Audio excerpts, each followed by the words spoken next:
Hello दोस्तों, जय हिंद दोस्तों। मैं सतीश यादव, आप देख रहे हैं मेरे यूट्यूब चैनल शैक्षिक मेरे पर। दोस्तों मैं आपको बता दूं, जो उत्तर प्रदेश पुलिस क्रम आरओ या बिहार टीचर भर्ती जो क्रम चल रहा है पॉलिटी में मैं आपको लगभग सब टॉपिक पढ़ा दिया हूं। आज टॉपिक बचा है मुख्यमंत्री का। जैसे मैं आपको पढ़ा था राज्यपाल, मंत्री, प्रधानमंत्री, सर्वोच्च न्यायालय, उच्च न्यायालय, लोकसभा, राज्यसभा, उसी प्रकार आज हम पढ़ेंगे मुख्यमंत्री का पद। दोस्तों मुख्यमंत्री का पद दोस्तों पढ़ने से पहले मैं आपको बता दूं, आप कंपटीशन का पेपर देने जा रहे हैं, वहाँ पे आपको अगर टॉपिक वाइज पढ़ के कहीं एमसीक्यू लगाएं, जैसे मैं आपको इसके पहले पढ़ाया था लोकसभा, राज्यसभा, अगर आप पढ़े होंगे और पढ़ के कहीं ना कहीं उसका क्वेश्चन ढूंढ के लगाते होंगे तो आपको लगता होगा कि हाँ, हमें कॉन्फिडेंस आपको मिलता होगा कि जो मैं पढ़ा हूँ वह आ रहा है। इसलिए मैं आपको एक बार नहीं, दो बार नहीं, कई बार कहना चाह रहा हूँ कि जो आप टॉपिक पढ़िए उससे संबंधित क्वेश्चन खोज के आप करते रहिए, ठीक है, जिससे आपको कॉन्फिडेंस बढ़ता रहे। तो आज मैं आपका मुख्यमंत्री पढ़ा रहा हूँ। मुख्यमंत्री या मंत्रिपरिषद कहा जाए, जैसे मैं आपका प्रधानमंत्री पढ़ा था, प्रधानमंत्री के समकक्षी मुख्यमंत्री कार्यकाल ऐसे होता है, लेकिन उस तरह की शक्तियाँ इनके पास नहीं होती दोस्तों। तो मुख्यमंत्री का क्या कार्य है, क्या योग्यता है, क्या कार्य करते हैं, सब देखेंगे। मुख्यमंत्री या मंत्रिपरिषद, ठीक। तो मैं आपको बताया कि प्रधानमंत्री की तरह इनका भी कार्यकाल या योग्यता रहती है, तो देख लेते हैं। तो इसमें अनुच्छेद 1 पढ़ेंगे, अनुच्छेद 163, जिसमें बताता है राज्य की मंत्रिपरिषद की बात करता है। राज्य के मंत्रिपरिषद, जिस तरह से हमारे केंद्र में मंत्रिपरिषद होती थी प्रधानमंत्री के बाद, उसी प्रकार से कि हमारे राज्य में मंत्रिपरिषद होती है, ठीक। जैसे फिर उसके बाद अनुच्छेद 164 में हमारे मुख्यमंत्री जी होते हैं, यानी चीफ मिनिस्टर जी होते हैं। और अनुच्छेद 167 की बात की जाए, यह मुख्यमंत्री के कर्तव्य की बात होती है। यह कर्तव्य राज्यपाल के प्रति इनके द्वारा उत्तरदायी होते हैं दोस्तों, कि राज्यपाल के सहमत या सलाह से या उनके साइन से जो कर्तव्य होता है, कर्तव्य की बात किसमें हुआ है, अनुच्छेद 167 यानी 67, ठीक। अनुच्छेद 167 में राज्य के मुख्यमंत्री कर्तव्य की बात करते हैं, राज्य कर्तव्य, ठीक।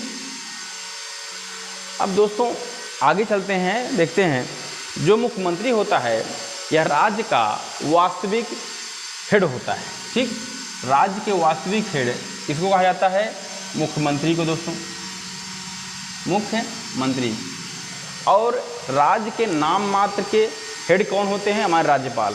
जिस तरह के नाम मात्र के केंद्र में राष्ट्रपति होते थे, वास्तविक कार्यकाल इनके पास था प्रधानमंत्री को, उसी प्रकार वास्तविक हेड हमारे मुख्यमंत्री होते हैं, नाम मात्र के हेड हमारे राज्यपाल होते हैं। कहाँ, यहाँ मंत्रिपरिषद में, ठीक। उसी प्रकार मुख्यमंत्री बनने की शर्त क्या है, मुख्यमंत्री बनने की शर्त क्या है दोस्तों।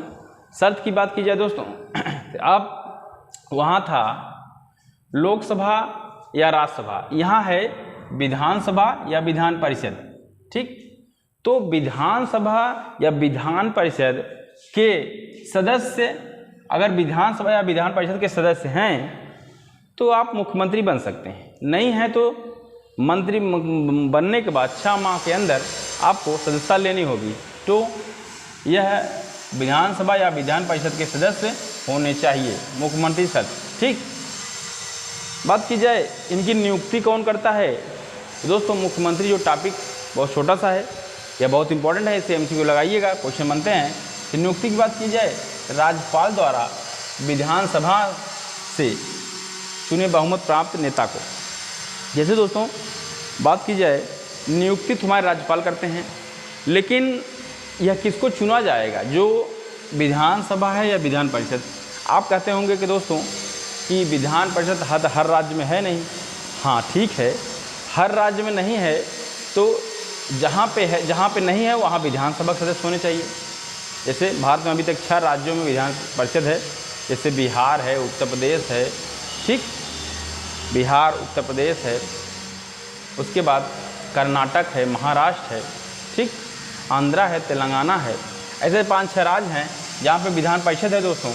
तो जहाँ पे नहीं है वहाँ के आप विधानसभा के सदस्य होने चाहिए, तब आपको चुना जाएगा। और बता दें, या विधानसभा सदस्यों में किसको चुना जाता है, विधानसभा सदस्यों में 50% से अधिक बहुमत दल का नेता ही मुख्यमंत्री चुना जाता है और इसको बनाते हैं हमारे राज्यपाल। जो नियुक्ति इनकी करते हैं कौन? हमारे राज्यपाल।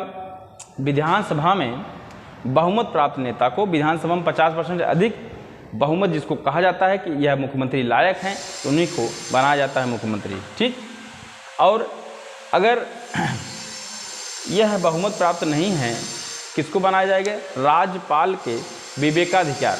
विवेकाधिकार कहने का मतलब यह है कि राज्यपाल को लगता है कि यह व्यक्ति सब अच्छे से कार्य कर सकता है, सबका समर्थन हो सकता है इसके पास, राज्यपाल उसी को मुख्यमंत्री बना देते हैं। इसीलिए ये कहा जाता है राज्यपाल का विवेकाधिकार। ठीक।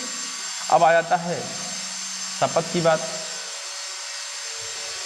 यह शपथ राज्यपाल के समक्ष लेते हैं। हमारे मुख्यमंत्री शपथ किसके लेते हैं? राज्यपाल के समक्ष। ठीक। कार्यकाल होता है कितना दोस्तों? 5 वर्ष। जो हमारे मुख्यमंत्री हैं इनका कार्यकाल 5 वर्ष होता है, लेकिन ध्यान दीजिए कार्यकाल 5 वर्ष होता है। त्यागपत्र या किसे देते हैं? त्यागपत्र राज्यपाल को देते हैं। लेकिन बहुमत न होने पर यह 5 साल से पहले ही कार्यकाल पर हटाए जा सकते हैं। यह राज्यपाल के प्रसाद पर्यंत पर बहुमत न होने पर यह पद से 5 साल पहले ही हट जाते हैं मुख्यमंत्री जी। इनका कार्यकाल 5 साल होता है। त्यागपत्र राज्यपाल को देते हैं, शपथ राज्यपाल को देते हैं। ठीक। अब आता है वेतन। वेतन की बात की जाए दोस्तों, जो हमारे मुख्यमंत्री हैं दोस्तों, इनका कोई वेतन फिक्स नहीं है। इनका कोई वेतन फिक्स नहीं दोस्तों कि इतना ही दिया जाता है। यह विधानमंडल द्वारा तय किया जाता है। जो विधानमंडल होता है, उस विधानमंडल में विधानसभा, विधान परिषद होती है, वहाँ के सदस्यों में जो मिलता है उसी पे इनको तय किया जाता है कि मुख्यमंत्री की वेतन कितना दिया जाए। विधानमंडल द्वारा तय किया जाता है। अब देखते हैं हमारे मुख्यमंत्री शक्तियाँ एवं कार्य। शक्तियाँ की बात की जाए दोस्तों, तो इनके पास जो भी शक्तियाँ होती हैं राज्यपाल के संबंध में, जैसे इनके पास वास्तविक शक्तियाँ होती हैं, राज्यपाल के पास नाम मात्र शक्तियाँ होती हैं। यानी जो भी यह कार्य करते हैं राज्यपाल इनसे समझ, जैसे राज्यपाल की केवल साइन होती है, लेकिन जो भी राज्यपाल काम करते हैं, राज्यपाल जो भी काम करते हैं वह मुख्यमंत्री के सलाह पर राज्य में काम करते हैं। या इनकी शक्तियाँ हैं राज्यपाल से अधिक। ठीक। मंत्रिपरिषद, जो मंत्रिपरिषद बनती है दोस्तों, चाहे घटित होनी हो, चाहे विघटित होनी हो, चाहे उसका सभा करना हो, चाहे नहीं करना हो, यह कौन करता है? हमारे मुख्यमंत्री जी। और मंत्रिपरिषद जो होते हैं उसमें जो सदस्य की नियुक्ति, मंत्री बनते हैं, उसकी नियुक्ति कौन करता है? हमारे मुख्यमंत्री की सलाह पर राज्यपाल करते हैं। अन्य क्या हैं? अन्य और भी शक्तियाँ इनके पास हैं। जो भी कार्मिक मंत्रालय, जो भी ऊंचे पद मंत्रालय हैं, यह हमारे मुख्यमंत्री के शक्तियाँ में आते हैं। ठीक। तो मंत्रिपरिषद, अब मंत्रिपरिषद आ जाता है। मंत्रिपरिषद के जो सदस्य होते हैं, मंत्रिपरिषद सदस्य की नियुक्ति राज्यपाल करते हैं। किसकी सलाह पे? मुख्यमंत्री की सलाह पे। मंत्रिपरिषद दोस्तों 3 प्रकार से बनते हैं: कैबिनेट मंत्री, राज्य मंत्री, उप मंत्री। जो कैबिनेट मंत्री होती हैं मेन, यह हमारे मुख्यमंत्री की सहायता या सलाह देने के लिए होते हैं। राज्य मंत्री जो होते हैं, यह कैबिनेट मंत्री के न रहने पर यह कैबिनेट मंत्री का कार्यभार संभालते हैं। उप मंत्री कौन है? उप मंत्री यह राज्य मंत्री की सहायता करते हैं। उप मंत्री राज्य मंत्री की सहायता करते हैं, कैबिनेट मंत्री मुख्यमंत्री की सहायता करते हैं। कैबिनेट मंत्री न रहने पर राज्य मंत्री ही कैबिनेट मंत्री कार्य करते हैं। उप मंत्री जो हैं यह राज्य मंत्री की सहायता करते हैं। ठीक।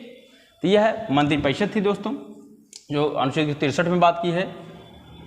और मैं आपको बता दूं, यह मंत्रिपरिषद किसके प्रति उत्तरदायी होती है? जिस प्रकार हमारे केंद्र में मंत्रिपरिषद लोकसभा के प्रति उत्तरदायी होती है, उसी प्रकार हमारे राज्य में विधानसभा के प्रति जितनी भी मंत्रिपरिषद है यह उत्तरदायी होती है। दोस्तों यह था हमारे मुख्यमंत्री से कुछ महत्वपूर्ण जानकारी, जो बहुत छोटा सा पार्ट है, जो आप सबके लिए बहुत ही इम्पोर्टेंट है।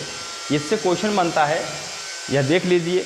इनको शपथ कौन दिलाएगा, कार्यकाल कितना है, त्यागपत्र कौन देता है, नियुक्ति कौन करता है, कैसे चुने जाएंगे, कौन कौन से अनुच्छेद इंपॉर्टेंट है, मैं आपको सबको बता दिया हूँ। यहाँ मंत्रिपरिषद किसकी प्रति उत्तरदायी होती है, यह मैं आपको सबको बता दिया हूँ। आपको अगर अच्छा लगा हो तो लाइक से सब्सक्राइब कमेंट जरूर करिए, क्योंकि यह पेपर के लिए आपके बहुत इंपॉर्टेंट है। ठीक है दोस्तों, धन्यवाद।